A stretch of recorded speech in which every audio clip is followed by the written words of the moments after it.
এই লোকটি এতটাই শক্তিশালী যে হাজার কিলোর পাথরকে নিজের পিঠে রেখে প্রসাব করতে পারত। তার কাঁধের গঠন সাধারণ মানুষের থেকে একদম আলাদা ছিল, যেটা তাকে মার্শাল আর্টসে ওস্তাদ বানাতো। কিন্তু সে জন্ম থেকেই বোবা ছিল, তাই তার গুরু তাকে নিকর্মা ভাবতো। তাই তাকে প্রতিদিন শুধু কাঠ কাটতে আর জল ভরার কাজ দিত, কোনো মার্শাল আর্টের ট্রেনিং নয়। একদিন সে ভুল করে মন্দিরে ওই প্রান্তে পৌঁছে যায় যেখানে যাওয়া নিষেধ ছিল।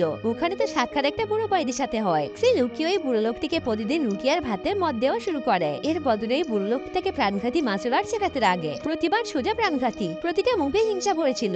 একদিন যখন সে গভীর মনোযোগে ট্রেনিং করছিল, তখন ওখানে একটা গুরু চলে আসে আর উনি পাথর তার হাতে ছুঁড়ে মারে। সে দ্রুত তার পেছনে দৌড়াতে লাগে, হাঁটু মুড়ে বসে আর তার কাছে মাপ চায়। গুরু বলে যে বিদ্যা সে শিখছে ওটা খুবই আক্রমণাত্মক, সেটাকে একটা বিশেষ কলা শেখানোর সিদ্ধান্ত নেয় যেটা মনকে শান্ত এবং তরতাজা রাখবে। এরপর তারা দুটোর একটা পুকুরের সামনে চলে আসে যেটা তিলের তেল দিয়ে ভরা ছিল। গুরু তাকে স্টেপ বোঝায়, এরপর নিজে পুকুরে নেমে পড়ে আর এক এক করে তার মুখ দেখাতে লাগে। উপরে শরীর সাপের মতো ভাব ছিল আর নিচের শরীর ড্রাগনের মতো। পুরো স্টেপ পূরণ করার পর সে না পড়ে বাইরে বেরিয়ে আসে। এবার লোকটির পালা, কিন্তু নামার সাথে সাথে যে পা পিছলে পড়ে যায়। তো বন্ধুরা, কমেন্ট ফর নেক্সট পার্ট।